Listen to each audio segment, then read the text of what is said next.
This is the first bowl I ever turned. I made it out of poplar that I just laminated and glued up. I remember I spent like all of my money at the time. I think I was 17 years old, and I didn't know about grain movement or anything like that, so I cross-laminated it, and it kind of has blown itself apart over the years, but this is my first bowl. This is where I started. It was right here. This is my first segmented bowl. It's made in pine and a few pieces of red oak. I made it on July 13th, 2007, and in this video I'm going to show you the progression of my 100 vases. I don't have all of them. A lot of them have sold over the years, but the ones I do have, or the ones I have pictures of, I'm going to show you here, so you can see the progression of where I started and where I ended up and where I am now. Alright, let's go. So this bowl here, this is the third bowl I ever did. There's going to be a lot of firsts in this video. So this is the first time that I ever used mahogany and walnut.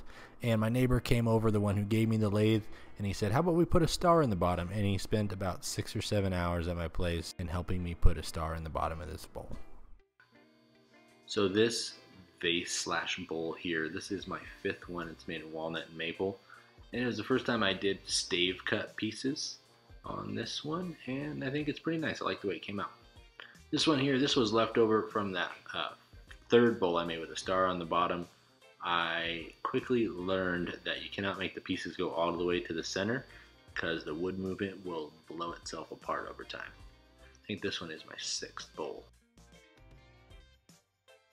This piece isn't in the series, but I don't know if you've ever tried to turn a sphere, but they're fairly challenging to get them symmetrical all the way around, so I made this one in Moroccan burl. This is one of my early screw-up bowls. I thought that putting wood putty on the inside would fix it, but it clearly made it a lot worse. So this is like my first hollow form vase. I experimented with some Southwestern style geometric patterns, and it has some flaws in it, but overall I think it came out pretty well. This is another hollow form vase. This is my 26th one. I was just messing around with form and style and stuff like that. So at this point I started going to different craft shows and things like that. So a lot of the early vases from 26 up until this number 55, I don't really have pictures of, and social media wasn't really a thing back then, so I didn't ever post them online. But this one is the first time I went really big. I made the riser blocks for my Jet 14-inch lathe, and I just went for it with this one.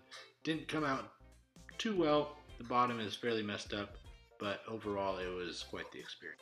This is number 62 from 2009, and here I really started focusing on lining up the segments and just taking my time, getting the finish to look good, and you can see it really starts to show. This vase I gave to my grandma. It is my 63rd vase. It is my absolute favorite.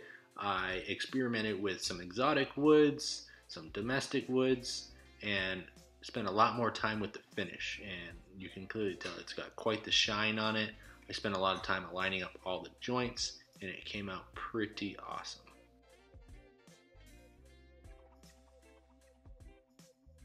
Jumping back a few numbers in the series, this is my 9th bowl. I also gave this one to my grandma. It's made in maple and cherry, and it's just a nice bowl for the table to put fruit in or whatever else. I remember making a couple of vases in this actual shape. I just think it's a really pretty shape. This one's made in purple heart and yellow heart. This is number 43. This vase I gave to Andy Berkey. It is made in a wood that I think is called Chechen, ebony, Paduke, maple, and a couple sheets of veneer.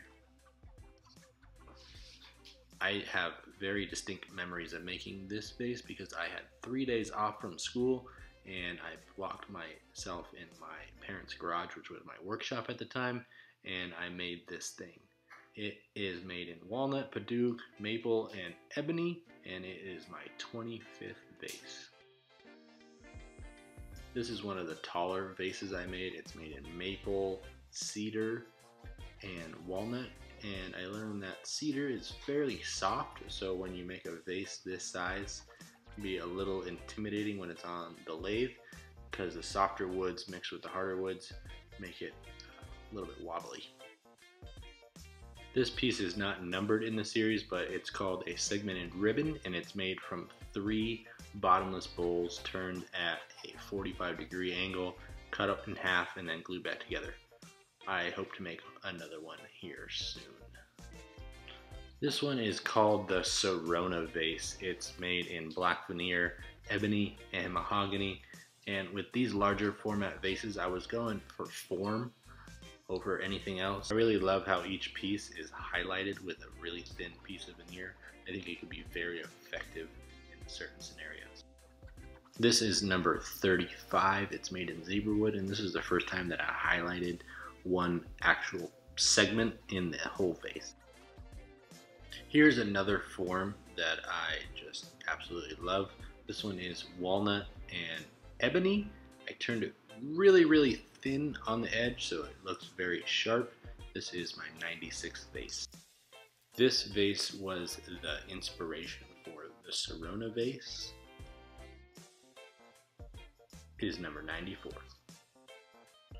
Okay, and the last vase in this series, my 100th vase. It is called the Calm Before the Storm. It is made in ziricote and maple. This is the largest vase I have ever made. It is 20 inches round at the widest point and around 32 inches tall.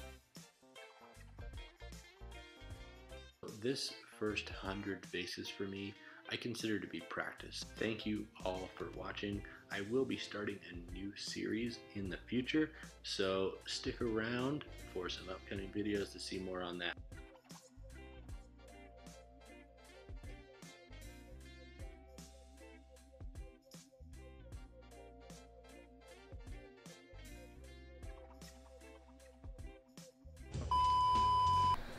Trying to achieve gold here. You deleted the funny stuff in the beginning. You could have used that for like an outtake reel or something. Well, this is gonna make even more of a pivot. Out reel take. And